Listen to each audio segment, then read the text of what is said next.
Hi friends, ఈరోజు మనం ఒక చిన్న కథ తెలుసుకుందాం.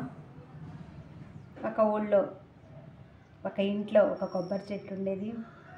దానికి 2 కొబ్బరికాయలు కాసాయి. ఆ 2 కొబ్బరికాయలు పెరిగి పెద్దయ్యాయి. పాకానికి వచ్చే టైంలో ఒక పెద్ద గాలి దుమ్ము వచ్చింది.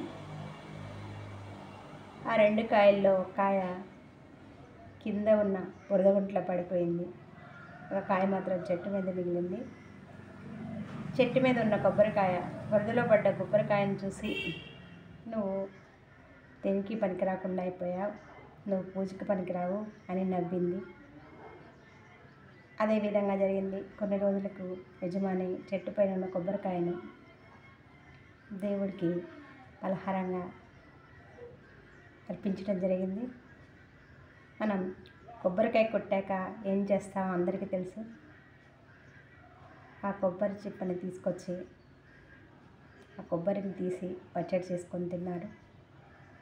బురదగుంటలో పడ్డ కొబ్బరికాయ కొన్ని రోజులకు మొక్కగా ఎదిగి చెట్టు అయ్యి ఎన్నో కొబ్బరికాయలు కాసింది.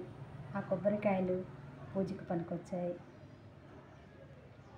నవ్వుల పాలైన కొబ్బరికాయ ఎంత ఉపయోగకరంగా మారిందో చూసారుగా.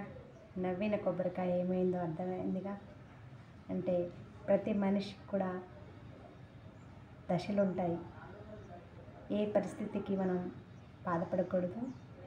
పరిస్థితులు ఎప్పుడూ ఒకే రకంగా ఉండవు. అందుకే ఎలాంటి పరిస్థితులైనా తట్టుకోవాలి. ఏది జరిగినా మన మంచికే అని ఒక పాజిటివ్ నేచర్ కలిగి ఉంటే ఎలాంటి పరిస్థితులైనా తట్టుకునే శక్తి మనకు దేవుడిస్తాడు. Thank you friends.